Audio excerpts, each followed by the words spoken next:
I never wanted a reward. That's the first thing you need to understand about me, because the rest of this story makes no sense unless you know that. I'm not the kind of man who does things for trophies. I'm not the kind who keeps a tally in his head, calculating what he's owed. I grew up on a farming colony on the outer rim of the Velarith sector, where my father woke before sunrise every morning to check moisture levels in soil that barely remembered what rain felt like. Where you worked because that's what you did. Not because someone was going to hand you something at the end of it. So when Admiral Korath Vel, 7 feet of solid gray-blue Dravani muscle with shoulder armor that could double as a landing pad, when he stood up in front of the entire 9th Interstellar Combat Legion and announced that the human who'd held the Brennar pass alone for 11 hours against a Vakthar flanking force was to be granted a reward of his choosing, I felt something crawl up the back of my neck that had nothing to do with pride. It felt more like dread. My name is Cale Morrow. I'm 26 standard years old. I used to fix irrigation pipes. Now apparently I'm a war hero. The ceremony was held in the belly of the ICS Unyielding Dawn, the Legion's flagship. It was a massive ship, so massive that the internal docking bay they converted into a ceremony hall could fit 3 of the farming complexes I grew up in. The ceiling was a cathedral arch of dark alloy, lit with bioluminescent strips that pulsed soft gold. About 2,000 soldiers filled the space, species from across 47 systems. Dravani, Kelsha, Myearthborn, a cluster of the tall silver Voss who never seemed to blink. And humans, about 300 of us scattered through the crowd, looking small in the way we always looked small in these settings, like someone had mixed pocket change in with old coins. I stood at the front. Full dress uniform, which meant a jacket that hadn't been washed since the tailor drone fitted it onto me approximately 6 hours ago, smelling faintly of pressed polymer and machine oil. My boots were clean. That's the best thing I can say about how I looked. Clean boots. Admiral Vel's second-in-command, a Kelsha woman named Commander Iris, read the citation in both Galactic Standard and Old Dravani. It took almost 10 minutes. I spent most of it looking at my own hands, which still had a faint scar running across the knuckles of my right hand from where I'd gripped a thermal blade bare-handed because I'd dropped the grip housing. You do things in combat that make no sense afterward. At the time, the only thing that mattered was keeping the blade burning. 11 hours. I don't like thinking about those 11 hours too much. When Iris finished reading, Vel himself stepped forward. The floor vibrated slightly under his weight, not because he was heavy exactly, but because Dravani move with this deliberate gravity that makes the environment around them feel it, like the ship itself was paying attention. Morrow, his voice was a low rumble that I felt in my sternum. You held a critical position, alone, against overwhelming force. Your actions preserved the lives of 912 soldiers who would otherwise have been cut off from the main column. He paused. This is not a small thing. No, sir, I said. The Legion offers you a reward of your choosing. Within reason, he added, with the particular gravity that made clear he was not entirely certain a human understood what within reason meant. I'd thought about this moment. I'd had 6 days in the medbay, hairline fractures in 4 ribs, second-degree burns along my left forearm, a concussion that made my vision blur for about 48 hours, and I'd had nothing to do except think. The obvious answers, promotion, discharge with full pension, a posting somewhere quiet, those were all sensible. I kept coming back to something else. Something I'd heard 3 weeks before the battle, in a corridor 2 decks below the Legion Command Center. A rumor that I hadn't been able to stop thinking about. And the more the painkillers wore off, and the clearer my head got, the more I realized that what I wanted had nothing to do with money or rank. I want the prisoner, I said. The ceremony hall went so quiet I could hear the ventilation system. Vel's brow, a heavy Dravani ridge of bone above his eyes, creased. Specify. Cell Block 7, designation prisoner for Kira, the one the Legion brought in after the Mivath Station raid. More silence. Commander Iris leaned toward the Admiral and said something in low Dravani that I didn't catch. Vel didn't take his eyes off me. That prisoner, he said slowly, is not a standard acquisition. I know. She is listed as a highly dangerous supernatural entity, non-standard biology, unpredictable behavioral profile. The containment protocols around her alone required 3 senior Kelsha specialists and... I know, I said again. Vel studied me for a long moment, Behind me, I could feel the weight of 2,000 soldiers doing the same. "You understand," he said, "that if you take this prisoner into your custody, the Legion's liability for any incidents that may result is void." "Yes, sir." "You understand that you would be personally responsible for her containment, her behavior, and any consequences thereof." "Yes, sir." "And you still want her?" I thought about the corridor, about the sound I'd heard through the ventilation grate, not screaming, not aggression, something quieter than that and somehow worse. A sound that had followed me into the 11 hours at Brennar Pass, that had floated somewhere behind all the noise and fire and desperation, that had been the thing I thought about in the space between one heartbeat and the next when I genuinely wasn't sure there'd be another one. "Yes, sir," I said, "I still want her." Her name, according to the Legion's intake documentation, was Kira 4, prisoner designation, origin unknown, species classified. Himuvari, which was the bureaucratic term for what every other species in the galaxy just called vampires. They brought her out in a containment harness. It was not a dignified device.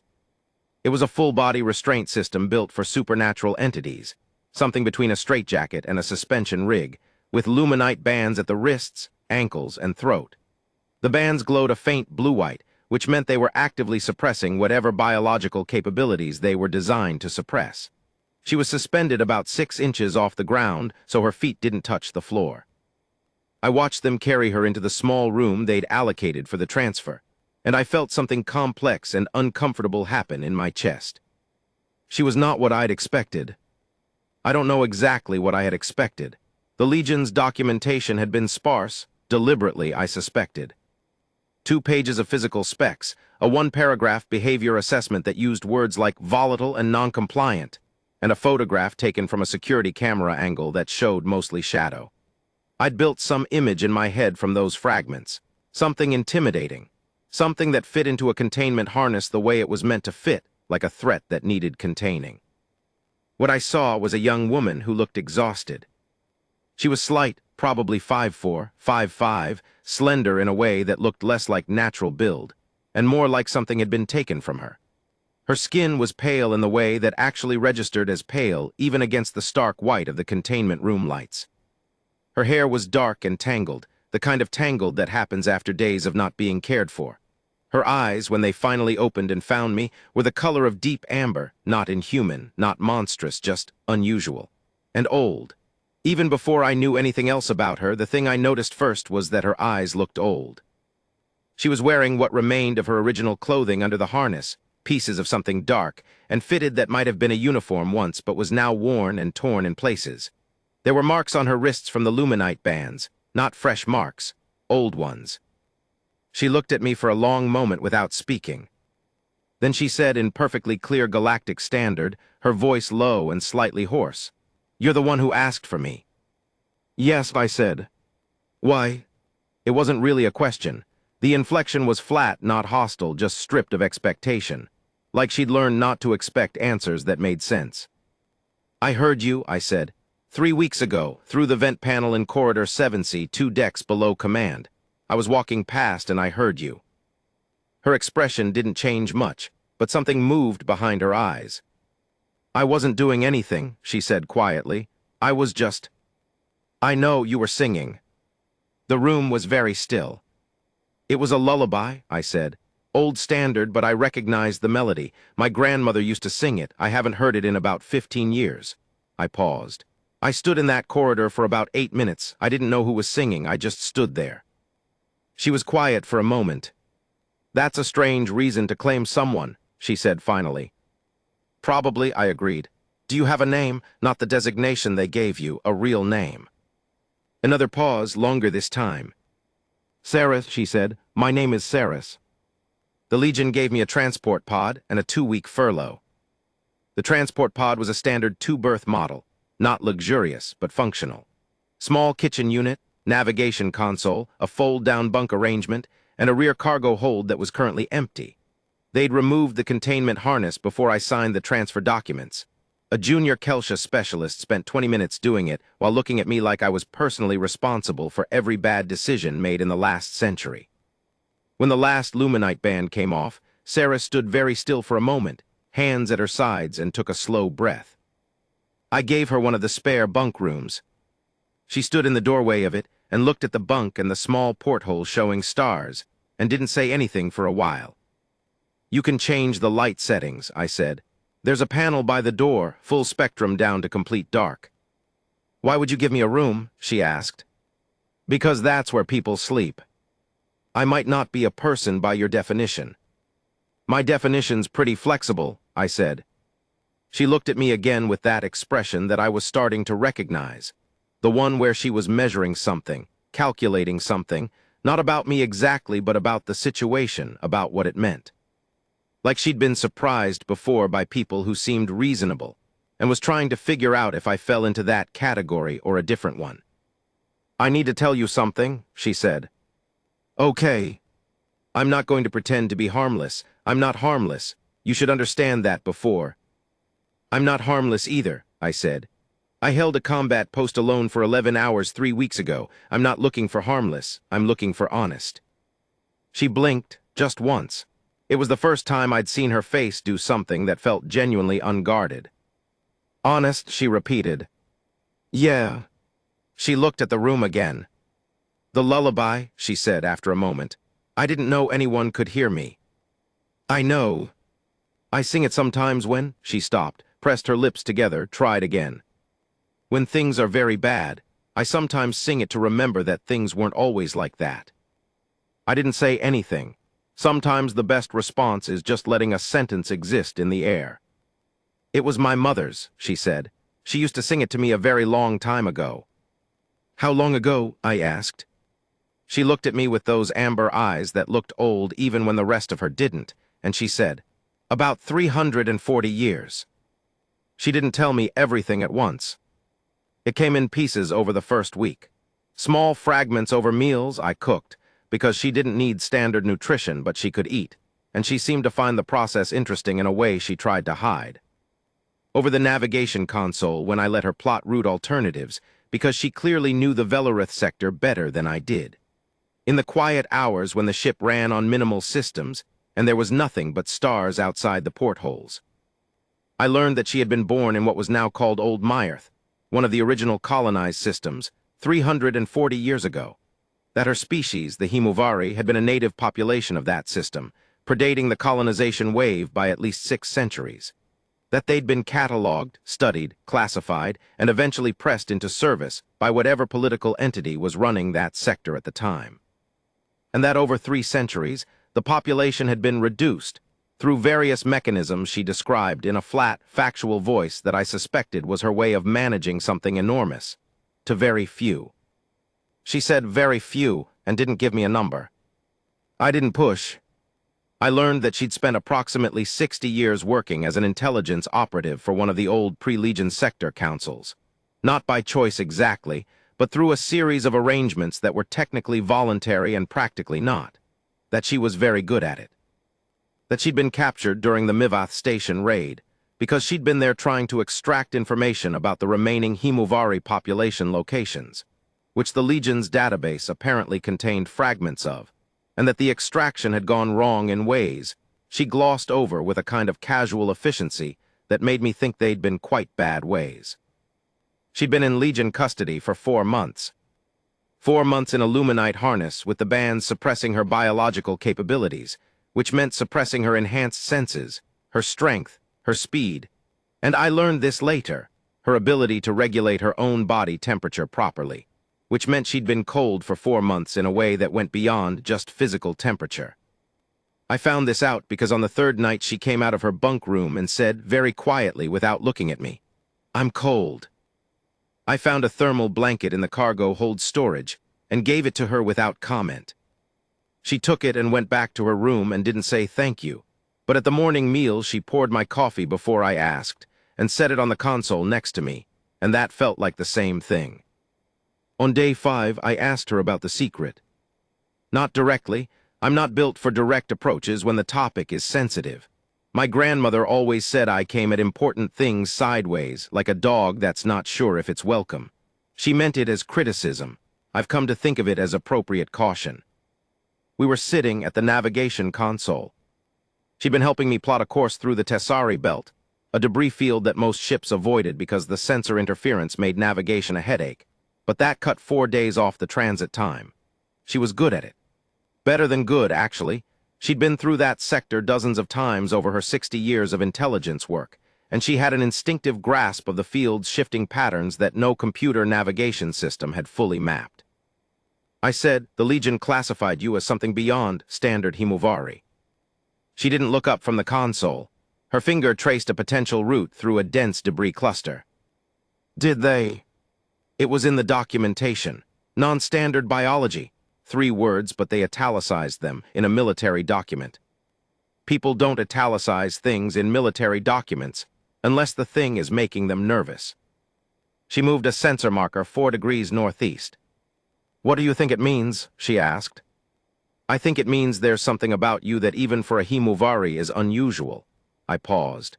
I think it means you're not just any vampire. I think you're something specific. Her finger stopped. And what would that change? She asked.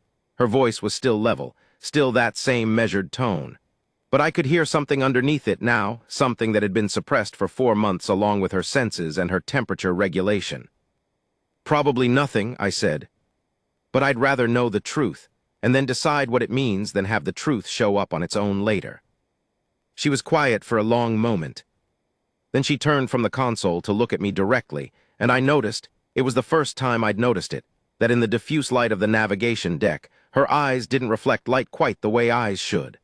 There was a depth to them. Not supernatural eerie, not movie monster strange, just a depth that suggested the eyes were doing something more than simply receiving light. My mother, she said carefully, was not Himuvari. I waited. She was human, Sarah said. My father was Himuvari, full-blood old line. My mother was from the original Myerth colonist families. She turned back to the console. Which makes me what some would call a half-blood, which is technically accurate. But not complete. She exhaled slowly. No, not complete. What's the complete version? She was quiet long enough that I started to think she wasn't going to answer. The ship hummed around us.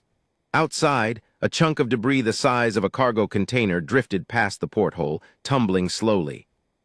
My mother, she said finally, was not just a colonist. She was from the Cathara family. I'm not a historian. I grew up on an outer rim farming colony. My education was functional, not comprehensive. But even I had heard of the Cathara family. Everyone had. Because there wasn't a human alive in the Velarith sector who hadn't, at some point, been taught at least the bare bones of their history. The Cathara dynasty had ruled the old Myerth systems for nearly 2 centuries before the pre-Legion councils absorbed them. They were the closest thing humanity had produced to royalty on a galactic scale. I stared at her. She was looking at the debris field.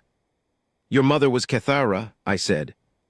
She was the 3rd daughter of the last Cathara dynast, Sarah said, with the particular flatness of someone saying something they've said to themselves many times and still haven't made peace with.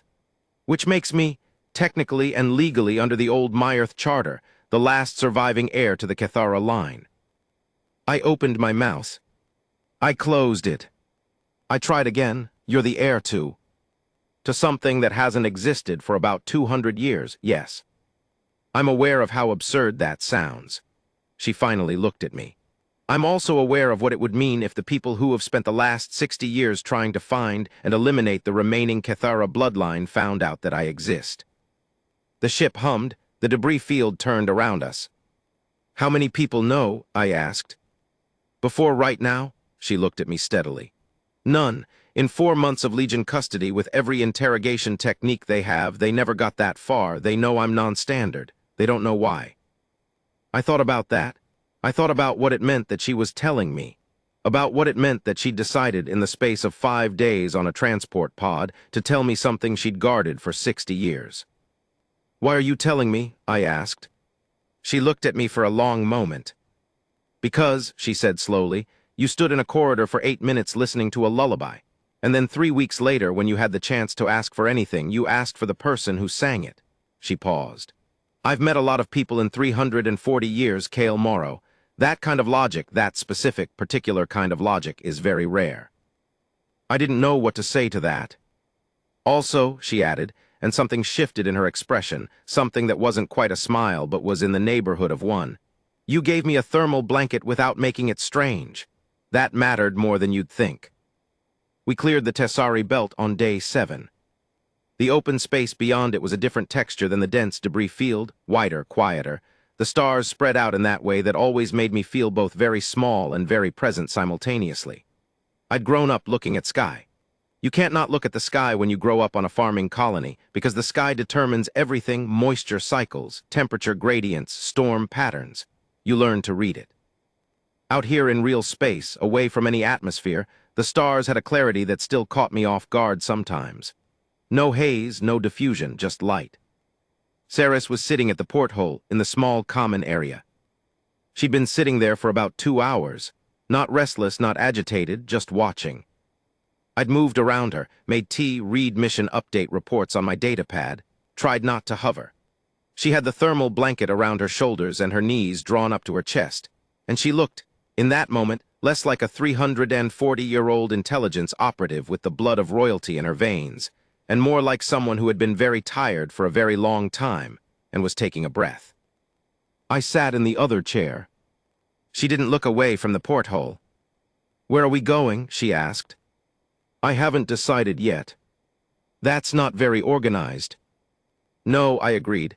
"I usually have a plan. I'm between plans at the moment." She considered that. "The Legion will want to know your destination."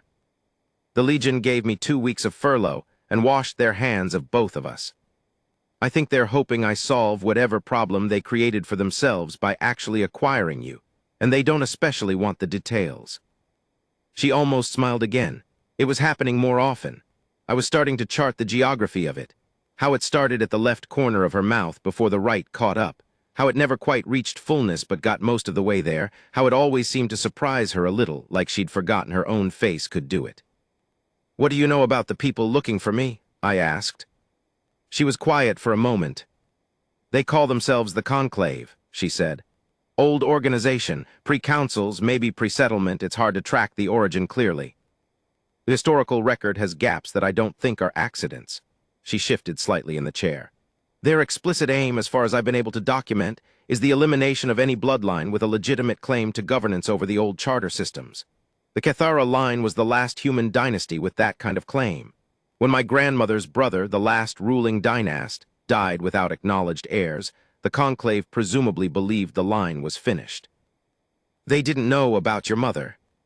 She left the family before the last succession crisis, changed her name, went deep into the outer settlements. She was very careful." A pause.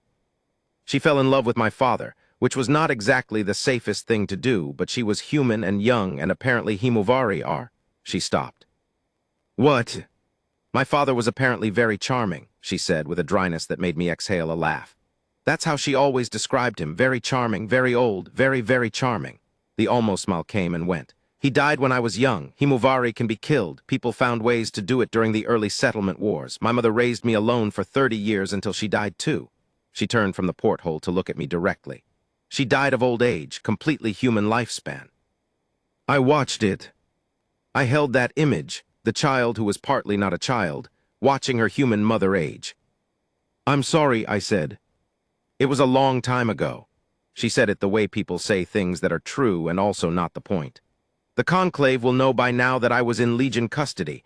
They'll be watching for where I surface. They have people inside the Legion's information networks, not at senior levels, but at data processing levels. Metadata analysts, communication monitors." "Then we stay off the network," I said. "For 2 weeks. To start." She looked at me, and then what? And here was the thing I'd been thinking about since day 5.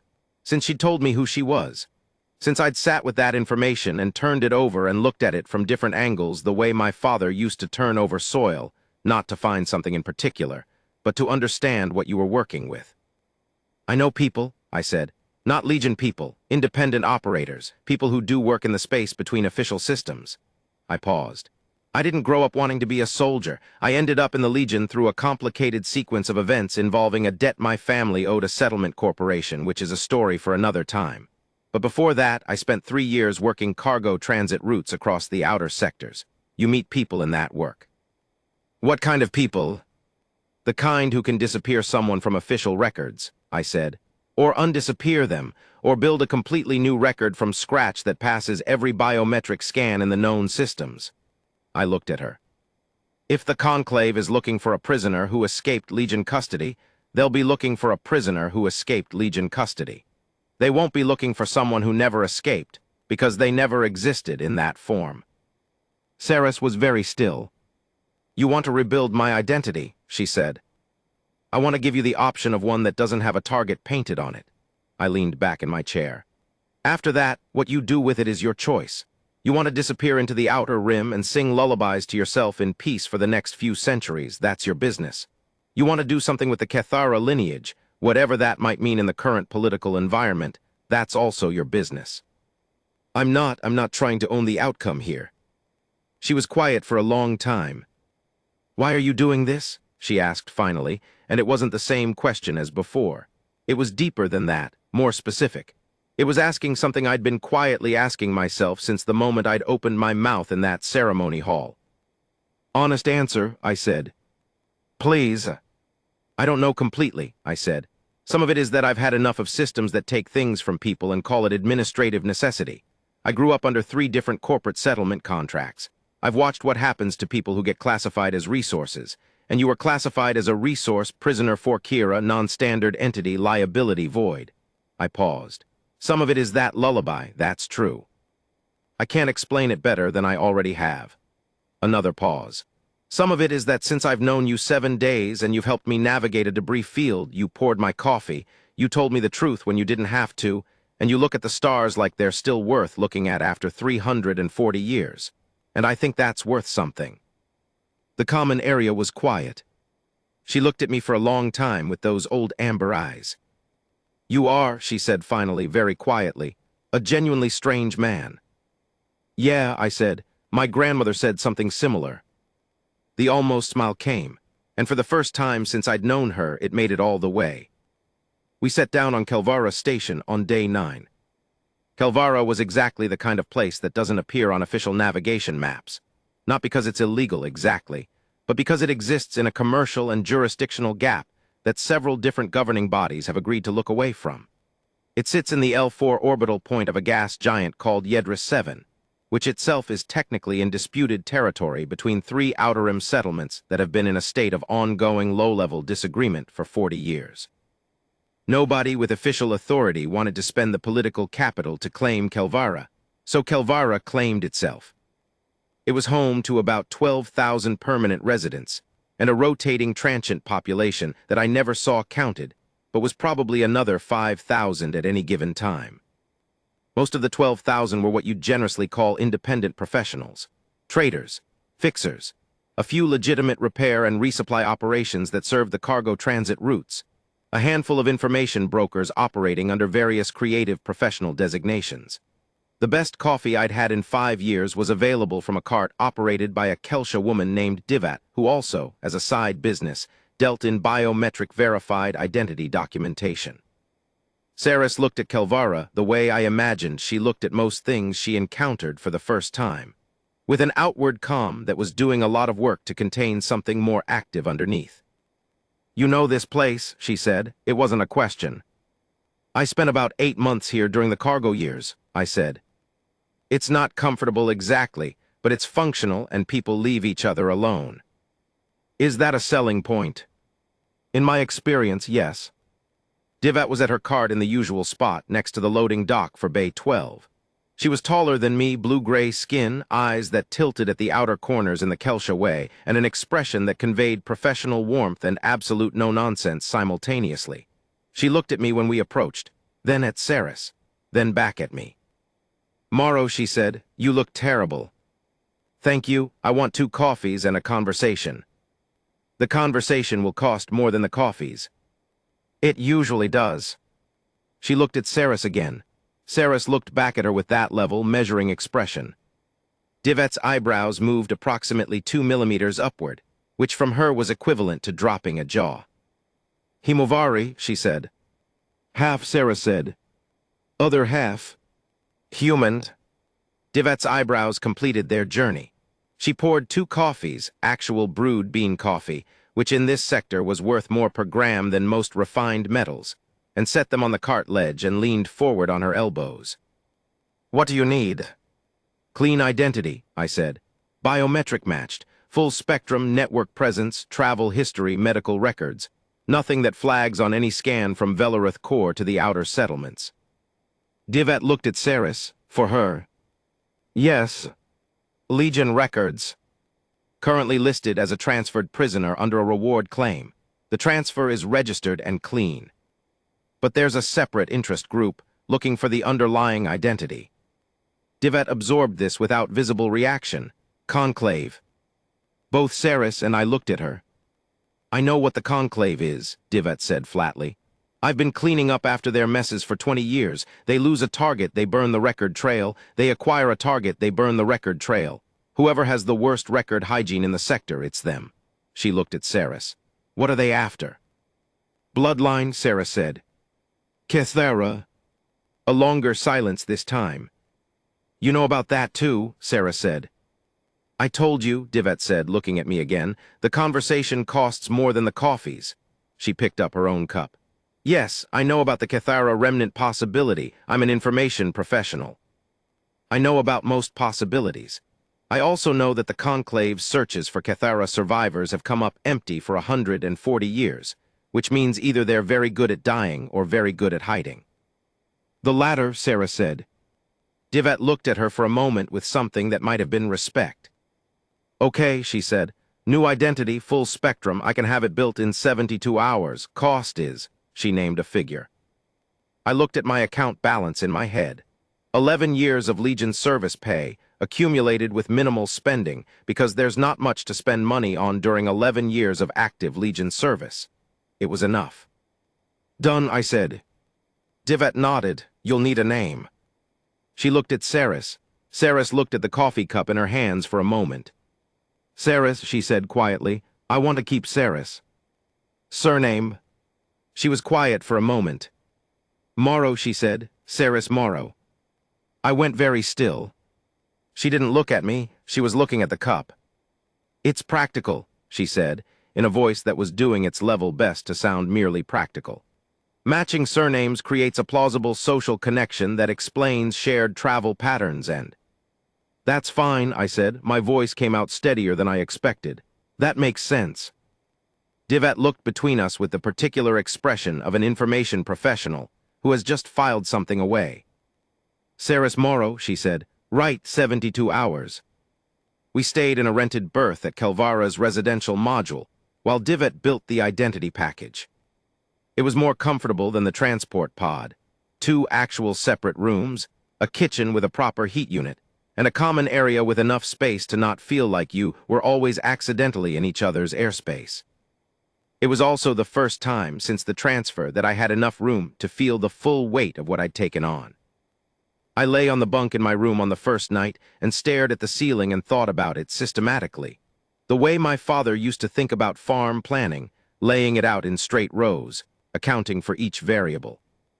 I had acquired a 340-year-old half-human, half-vampire intelligence operative who was the last surviving heir to a destroyed human dynasty, was being hunted by a shadow organization with roots older than the current galactic governance structure, and had just taken my surname. In a farming context, you would look at that list of variables and classify the situation as extremely high maintenance, unpredictable yield, significant weather risk. In a human context, you'd probably say something like, "What exactly are you doing, Kale?" I didn't have a clean answer. What I had was the memory of a sound in a corridor that had followed me into the worst 11 hours of my life, and somehow made them survivable. What I had was the image of a woman in a containment harness who looked exhausted in a way that had nothing to do with physical tiredness. What I had was 72 hours of small observations, coffee poured without asking, stars watched like they were worth it, a truth told that could have been kept quiet. I wasn't in love with her. Let me be clear about that. It was 9 days, and I'm not a romantic in that fast-falling way. What I was certain of something, a particular and specific certainty that I'd had only twice before in my life. Once when I decided to take the cargo transit work instead of signing the settlement corporation contract, and once at hour 2 of 11 at Brenner Pass when I decided to hold the position. The certainty that this was the right place to be. Not comfortable, not safe, just right.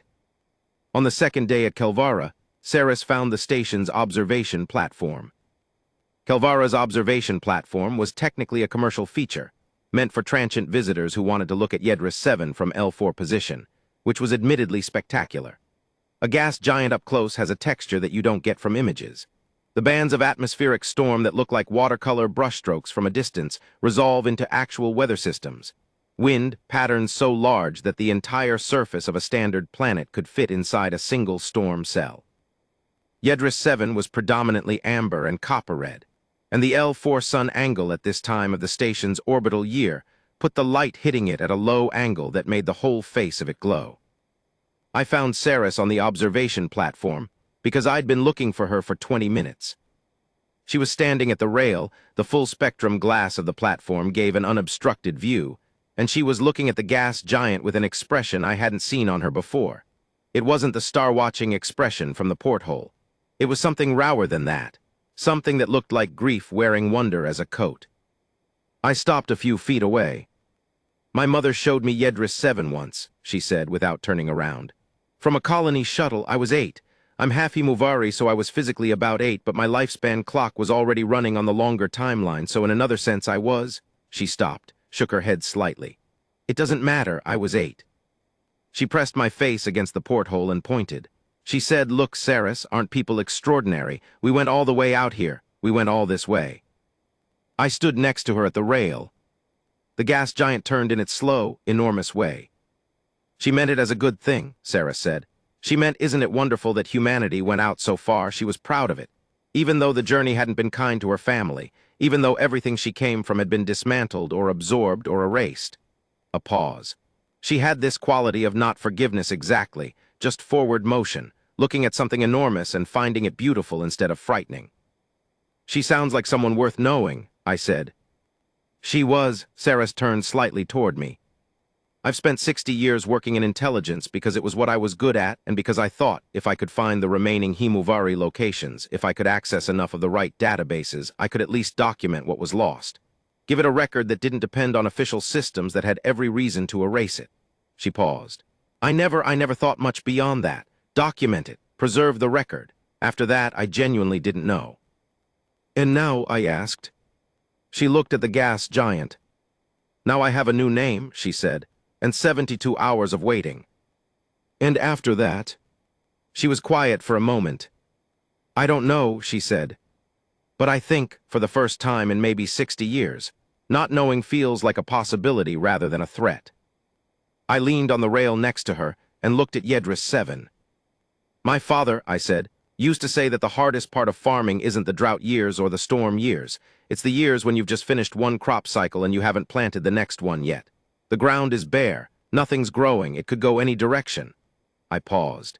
He said most people can't stand that window. They rush to plant something, anything, just to fill the empty ground. But the best farmers, the ones who stayed and built something that lasted, they learned to sit with the bare ground for a little while. Because that's when you decide what you actually want to grow.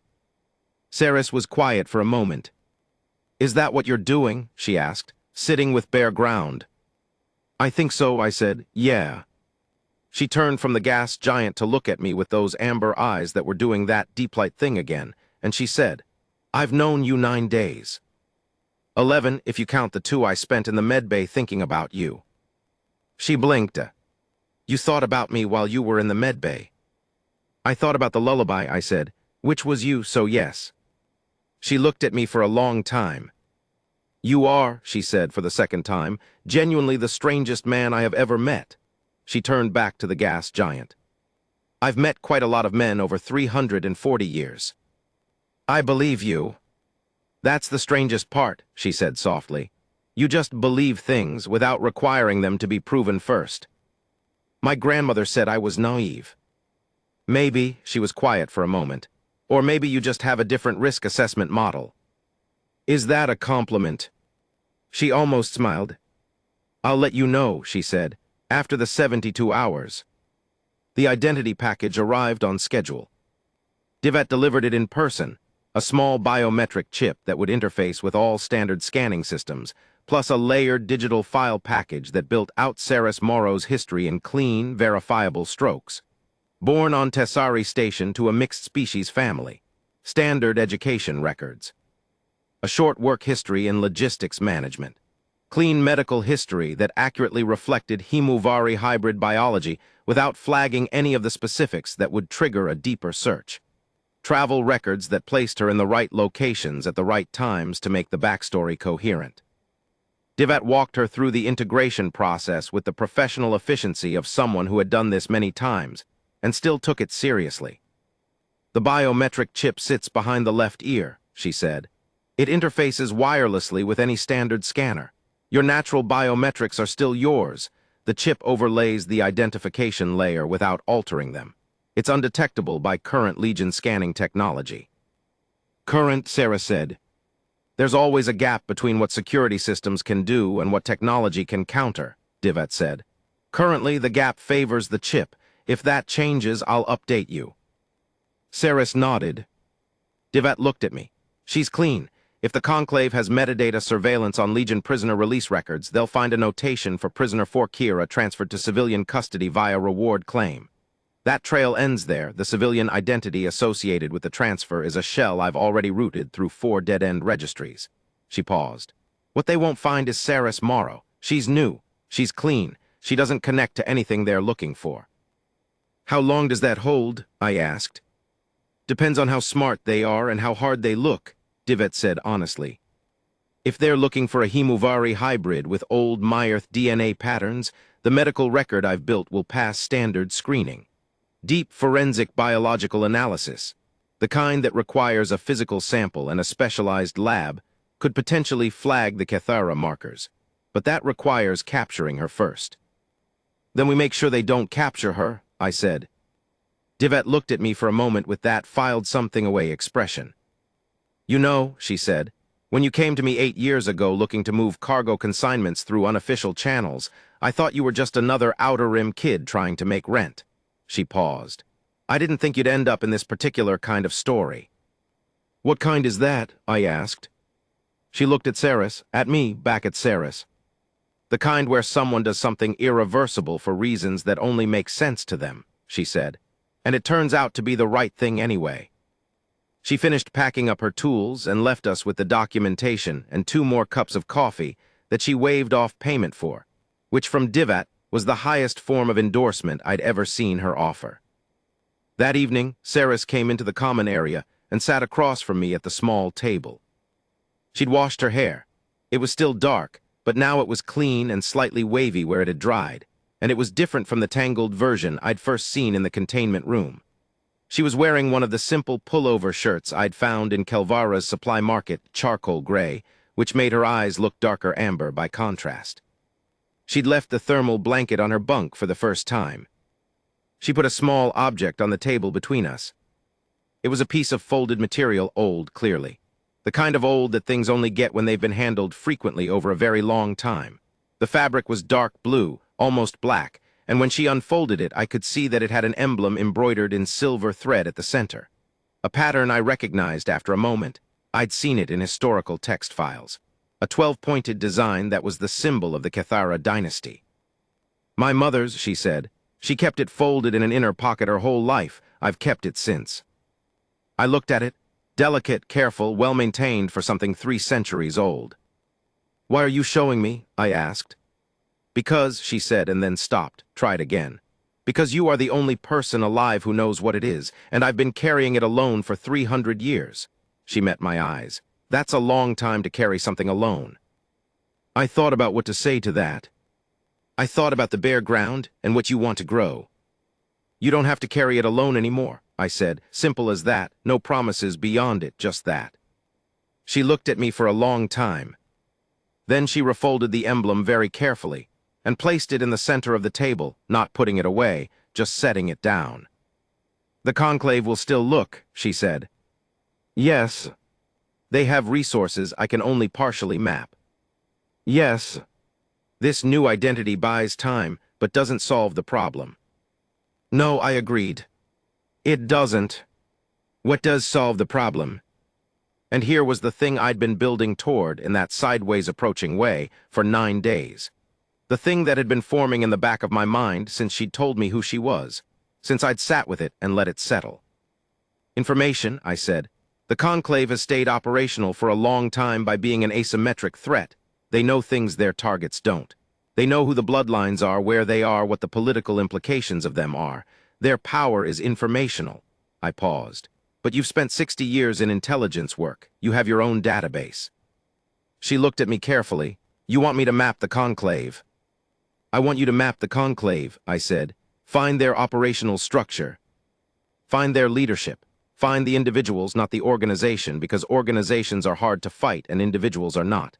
Find out who actually makes decisions and what they actually fear. I paused again. And while you do that, I want to find out if there are any other Himuvari still out there. You said the population was reduced to very few. Very few isn't none. Saris was very still. If there are Himuvari survivors, I said carefully, and they're in hiding the same way you've been in hiding, scattered, separated, without connection, then the Conclave's problem is a dispersed population that can be eliminated individually. But if they're connected, then it's a different calculation, she said softly. Yes. She looked at the emblem on the table. You're describing, she said slowly, something very large, something that could take years. Yes, I said. You'd have to leave Legion service entirely. I wasn't planning to go back, I said. I held a pass for 11 hours to prevent something bad from happening to 900 people I'd never met. The Legion's administrative response was to schedule me for another tour of duty in 6 months. I think our working relationship has reached its natural conclusion. She almost smiled. Then it finished the journey and became an actual smile, the first complete one I'd seen, and it was different from the almost version in ways I couldn't quite catalog except to say it rearranged something in my understanding of what her face was capable of. Kale Morrow, she said, you held a combat post alone for 11 hours to save 900 strangers. That's correct. And now you want to take on a centuries-old shadow organization to protect a population of vampires you've never met. Also correct. Because someone sang a lullaby in a corridor. Because a lot of reasons, I said. The lullaby was the beginning. She looked at me. I want to ask you something, she said, and I want you to be honest. Always. Are you afraid? I thought about that. I thought about Brenner Pass. I thought about standing in a corridor while a melody came through a vent grate and did something to the inside of my chest that I didn't have an adequate word for. I thought about a woman in a containment harness who looked exhausted in a way that went deeper than physical tiredness. Moderately terrified, I said, yeah. Why are you still doing it? Because I've found, I said carefully, that the things worth doing generally come with a moderate level of terror, and the things that don't come with any terror at all are usually just filling time. She was quiet. I've been running, she said. For 60 years, working but also running. There's a difference between active running and standing still. I know. I'm tired, she said. Not in the way I was tired in that containment room. That was a different tired. I'm tired of the particular motion of it. The constant recalculation of risk, the constant management of what I know versus what I can safely be known to know. She paused. I'm tired of carrying the emblem alone. Then don't, I said. She looked at the emblem, at me.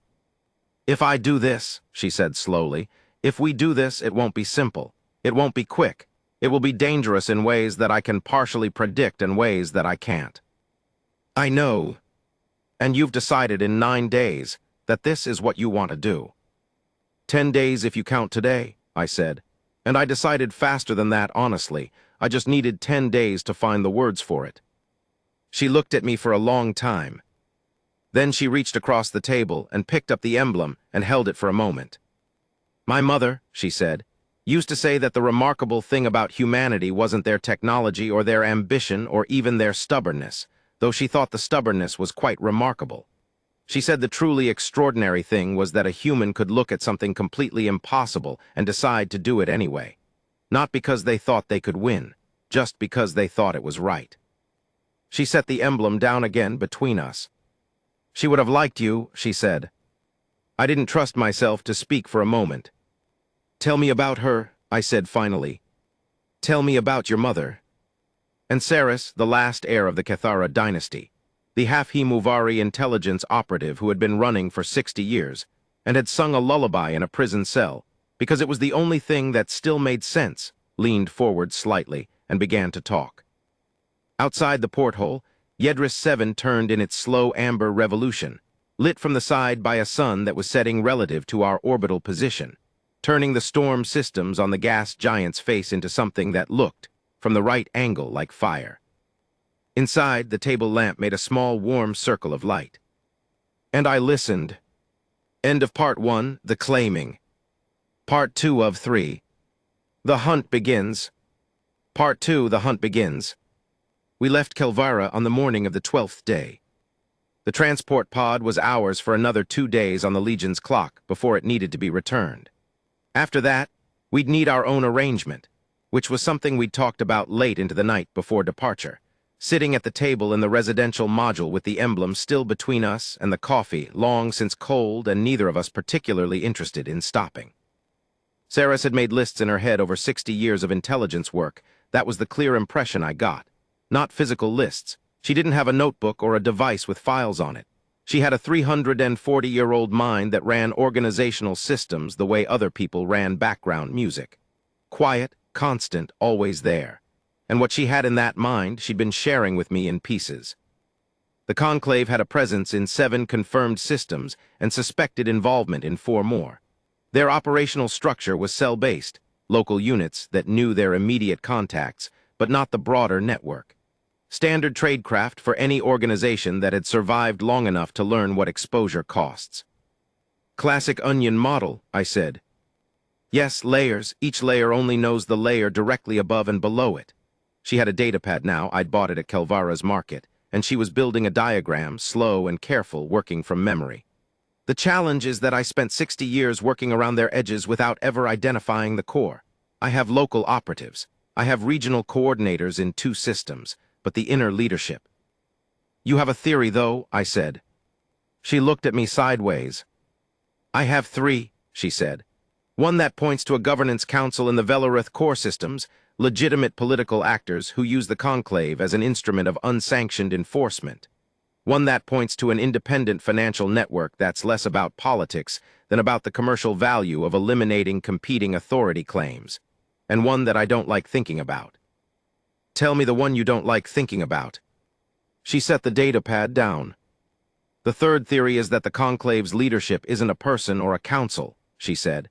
It's an AI construct, something built in the early settlement period to manage a specific set of political parameters that has been running and adapting and updating itself for 200 years. She paused. If that's true, then there's no individual to find. There's a system, and systems are much harder to stop than people. I thought about that. How would we know which theory is right? I asked. We'd need access to communications from above the regional coordinator level, she said, which means getting close enough to a coordinator that we can intercept their network traffic, which means going somewhere the Conclave is actively operating. Which means risk. Yes, she looked at me steadily. Significant risk. This is not like navigating a debris field. I want to be clear about what I'm describing. I know what you're describing, I said. I spent 11 hours at Brennar Pass. I understand risk assessments. This is different. At Brennar Pass, you could see what was coming. This is... Saris, I said, I know. She stopped. She looked at me. You don't argue, she said, even when I'm being cautious. You being cautious is useful information, I said.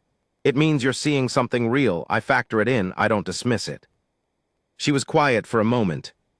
The Dravani have a word, she said slowly. Kelthura. It means, roughly, a person who makes the people around them more capable without diminishing what they bring themselves. A force multiplier in military terms, but it's not a military term. It's a relational term. What made you think of that? I asked. She looked back at her datapad. Nothing, she said, but the almost smile was there at the left corner. We returned the transport pod at the Legion Transit Station at Velaruth Junction, and immediately became what the station's cameras would record as 2 private citizens in transit, Cale Morrow and his wife Saris. passing through on personal business, heading toward the commercial shipping lanes. His wife. The documentation required it for the cover story to be coherent. Divet had built it into the identity package without commentary, and I'd accepted it without commentary, and Saris had reviewed the file specifications with her professional face fully deployed, which was the face she used when she was doing something that required composure management. Wife, she had said, the first time she read through the documentation. Yes, I'd said. That's practical, I'd said. For the cover story, shared travel, shared accommodations, plausible social unit. Right, she'd said. Right, I'd agreed. We'd both looked at different walls for a moment. It's just documentation, she'd said. Yes, I'd said. Not real. Of course not, I'd said. Just practical. Practical, she'd agreed. It had taken us both about 30 seconds more, then it should have to move on to the next item on the preparation list. At Velaruth Junction, we boarded a commercial liner heading toward the outer-tier settlements. The liner was a mid-size commercial vessel, about 400 passengers, standard amenity level. Not the kind of ship where anything interesting happened, which was the point. We had a cabin with 2 berths. Small, functional, a porthole showing the space traffic in the junction. Saris organized her side of the cabin with the methodical precision that I was learning was characteristic of her. Everything placed, everything accessible, nothing wasted. I put my bag on the bunk and looked at the porthole. The Conclave's nearest confirmed operational cell, she said, sitting on the edge of her bunk with the data pad, is a system called Pelivar 3. It's a mining settlement outer tier about 6 days transit from here at commercial liner speed. What's the cell doing there? Monitoring a Himuvari survivor community, she said quietly. Or what was one? They've been in that system for 40 years, hidden in the lower settlement zones. I identified them 11 years ago through a data fragment I intercepted from a Conclave regional coordinator communication. She paused. I've been trying to find a way to reach them and warn them. I haven't been able to do it safely. What happened 11 years ago? I asked. I was almost captured, she said. I had to abandon 3 years of operational setup and move regions. After that, I needed time to rebuild before I could try again. She met my eyes. And then I got captured at Mivath Station. 4 months passed, and now we're here. So 11 years ago, the survivor community was still intact, I said. As far as I know, but I don't know what's happened in the last 4 months while I was in custody. Her voice was controlled, professional. If the Conclave found them, don't assume the worst until we know, I said. What do we do when we get to Pelivar 3?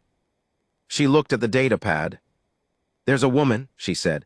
Her name is Velith. She's the eldest of the survivor community, Himuvari, not hybrid like me, which means she could be anywhere from 200 to 400 years old. She and I established a contact protocol 11 years ago, a way to communicate without triggering surveillance. She paused. If she's still there and still alive, she'll know how to respond to the protocol signal. And if she doesn't respond? Saris's expression didn't change, but something shifted behind her eyes. Then we know something we'd rather not know, she said. And we respond accordingly. 6 days on a commercial liner is different from 6 days on a private transport pod. On the transport pod, we'd been alone. The rhythm of those first 12 days had developed its own particular texture. The coffee, the navigation console, the porthole watching, the careful unspooling of information and history in small amounts. The way the silences had gradually shifted from careful to comfortable. There was a shape to it, like the way a new pair of work gloves starts stiff and breaks in over time until they fit exactly. On the liner, there were 400 other people. I'm not antisocial, but I'd spent enough of my life working in environments that required constant social attention, cargo transit, then Legion service, that I'd developed a genuine appreciation for quiet. And the liner was not quiet. It had a dining hall that served 3 meals a day with the specific controlled chaos of a large institutional kitchen. It had a common deck where passengers gathered in the evenings. It had 400 people going about 400 different versions of their daily business, and the noise of all that living seeped through bulkheads and corridors in ways that the ship's engineering was only partially successful in containing. Saris found a reading corner on the second day. It was in the forward section of the observation deck, slightly separated from the main space, lit with warm spectrum lights rather than the bright whites of the primary areas, with a curved bench that fit two people if they didn't mind being proximate. She'd found it by the method she apparently used for finding useful things, which was simply moving through a space until she identified the optimal point in it. I found her there on day 3 when I'd been looking for her, with the data pad and a cup of tea that she'd clearly gotten from the liner's service station, and an expression of very slight satisfaction. "Good spot," I said. "The lighting doesn't give me a headache," she said. "Full-spectrum fluorescent in large amounts is," she paused. "It's a Himawari sensory thing. The luminite bands suppressed it, but they also suppressed the suppression system, if that makes sense, and since they came off I've been." "Still recalibrating?" I said. "Yes," she moved over slightly on the bench. "An invitation," I sat. "What are you working on?" I asked. "Building the Pelivar cell portrait from memory," she said, and turned the datapad so I could see the diagram. It was complex, a web of noted connections, color-coded by certainty level, with identifiers attached to each node. "I have 8 identified Conclave operatives in that system from 11 years ago. Some will have been replaced. Cells rotate personnel every 3 to 5 years as a rule, but the operational infrastructure tends to stay consistent." Infrastructure meaning safe houses, communication relays, local surveillance assets. She pointed to 3 nodes in the diagram. "These 3 are what I call anchor points, physical locations that are expensive to move. A conclave cell in a system like Pelivar 3, where the settlement density is low and the infrastructure is basic, can't afford to rebuild an anchor from scratch every few years, so they keep it." "You know where the anchors are?" "I know where 2 of them were 11 years ago," she said. "The third one I only had a partial location on." "Can you find the third from the other 2? She looked at me. "How?" she asked. "Pattern mapping," I said. "You said anchors are expensive to build.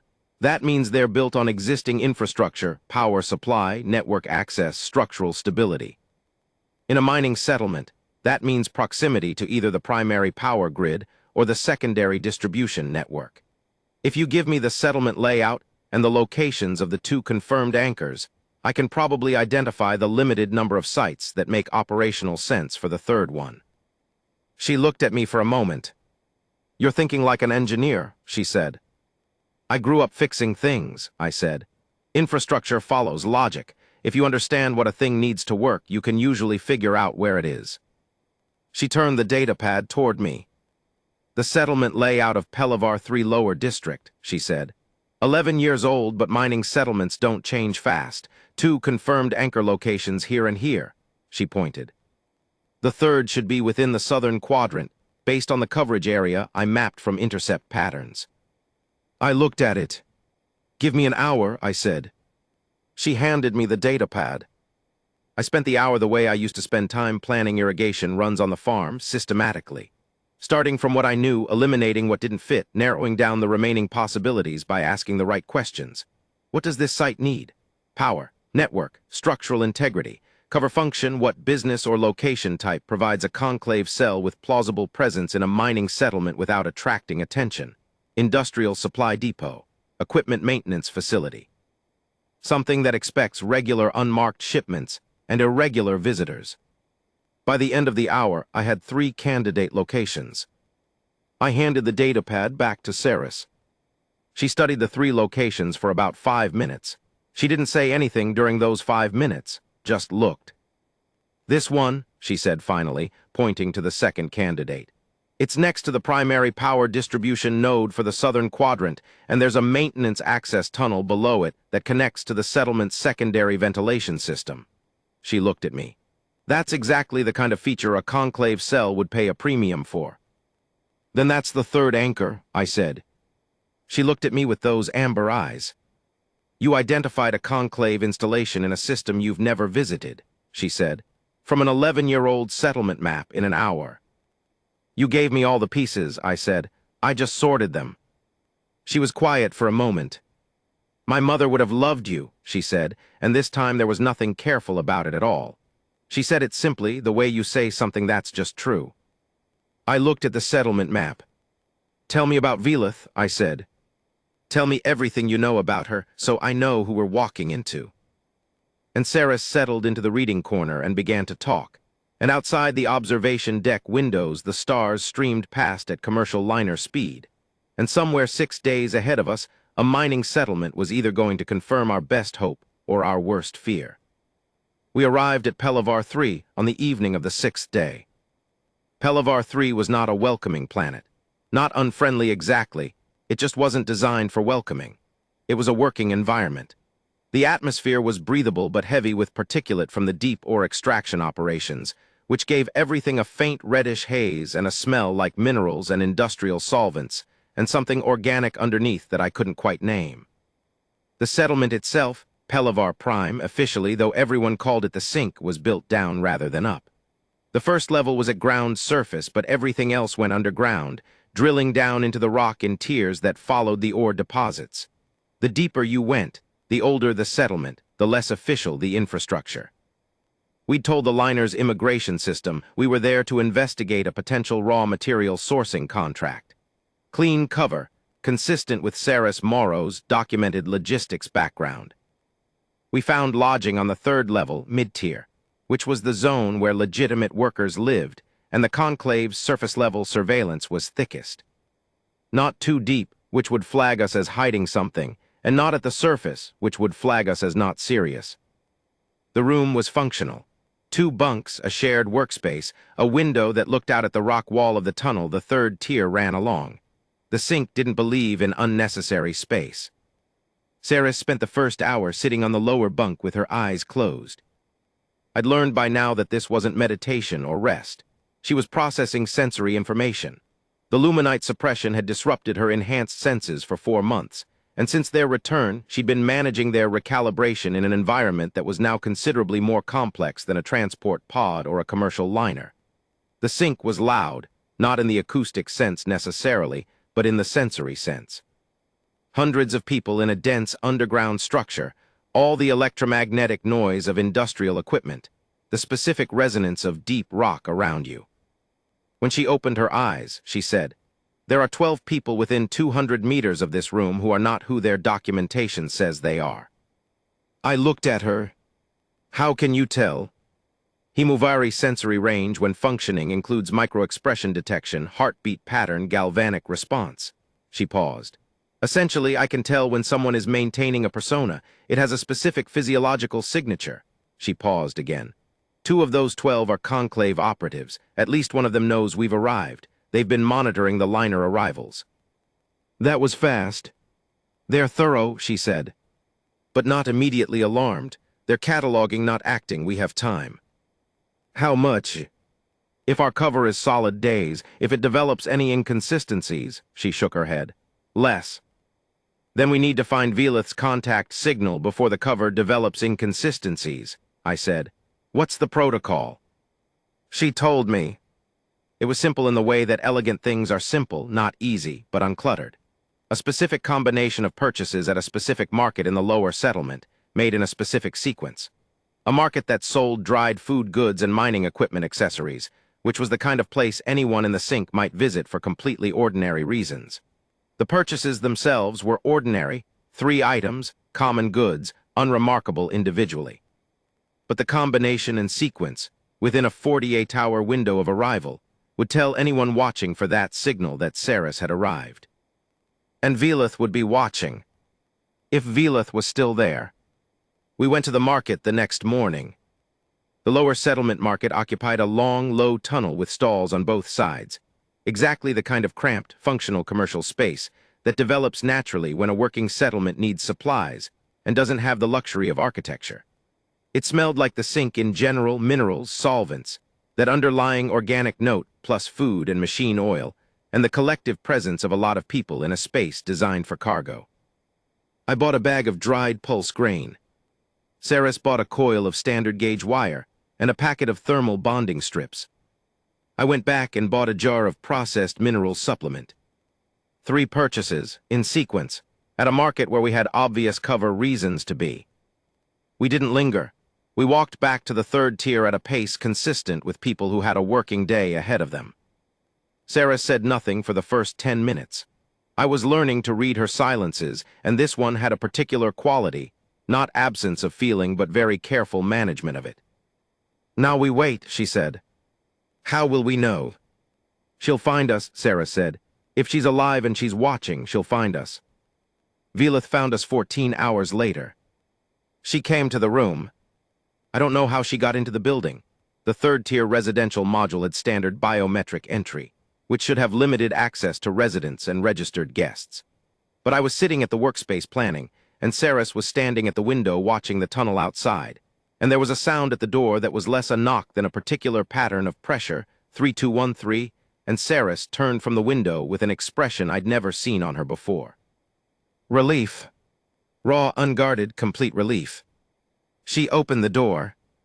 The woman in the corridor was not what I expected. I don't know what I expected from a Himuvari elder, something more visually distinct, maybe. Something that announced what she was. What I saw was a woman who appeared to be in her mid-50s by human visual standards. Compact, solidly built, with close-cropped silver hair and dark skin, and eyes that were the deep red-brown color that I'd since learned was one of the Himuvari eye variations. She was wearing mining worker standard issue, and she was carrying a supply crate that made her look like she was doing a delivery. She looked at Saris and said something in a language I didn't know Old Myrth, I guessed later. And Saris said something back in the same language, and then they were both talking at once for about 30 seconds, overlapping, and I understood nothing, but I didn't need to. Velith set the supply crate down and stepped inside, and Saris closed the door and I stayed at the workspace and tried to look like furniture. After a moment, Saris switched to Galactic Standard. "This is Kale," she said. "He's with me." Velith looked at me. Her eyes were sharp in the way that very old people's eyes sometimes are, like they've discarded everything they don't need to see, and what remains is very focused. "Human," she said. "Yes," I said. "You claimed her from the Legion." "Yes." "Why?" "I heard her sing," I said. Velith looked at me for another long moment. Then she looked back at Saris and said, in a tone that conveyed approximately 30 years of intelligence and approximately 3 centuries of experience, "He'll do." I felt something loosen in my chest that I hadn't realized was wound tight.